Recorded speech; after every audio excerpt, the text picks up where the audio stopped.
American cousin. Who's your favourite wrestler? Big Daddy and Giant Haystacks. Big Daddy. Mick McManus. He was the guy that used to come on there and give it all that. I think one of the worst things they ever did was take that away. I wish it was still there, you know? Have you ever heard of any wrestlers? Bit past my time, I think.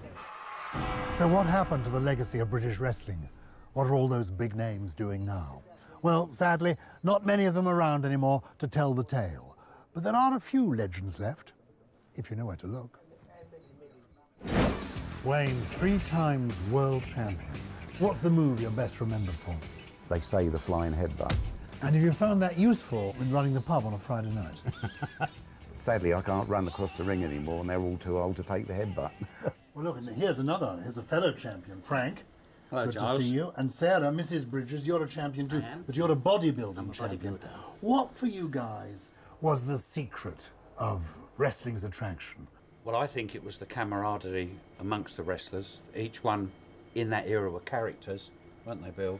All different shapes, different sizes. They looked the part, they acted the part. They could entertain you for hours without putting their trunks on. So they were storytellers in their own right. So the big stars may have disappeared from the small screen, but what of British wrestling itself? Is it still going on? John Ritchie is a 2 times British heavyweight champion and 31-year wrestling veteran. Here at the Bucket of Blood, he's training a new generation of wrestlers, keeping the British style alive. You were there in the 1980s, in the golden age. What was it like? It was a great feel, lovely people, and I was on sort of 4 or 5 nights a week with wrestling superstars. Why was wrestling axed from British television in 1987? Basically, they said there was no interest in it as working class sport, and it was taken off the TV. It declined. The older guys weren't passing on their knowledge, and it basically lost the quality that it had. What's the future for British wrestling? It's alive and kicking. And do you think it's going to come back on the box? Well, I'd like to think so. Maybe you could help it. I think so. Maybe the television revival begins tonight on this channel. Stay tuned. I think you'll do well. You've got a mask. I know I've got the muscle. Ah, yes. Who are you? I'm Hakan.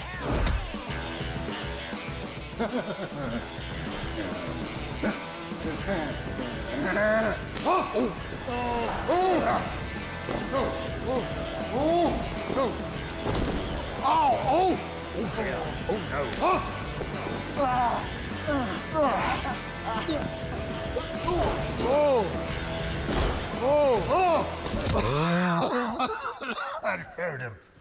So, John, were the bouts for real? There has to be an amount of showmanship. I think modern times demand that, but we train with real holds, real moves. So what you're seeing is real wrestling. In its heyday, British wrestling was a national institution, watched and loved by millions, glued to their sets on a Saturday afternoon.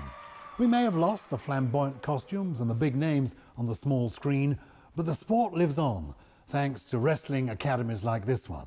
And as for it not having a broad popular appeal, let me tell you on the best authority that Her Majesty the Queen is a huge fan. Oh yes.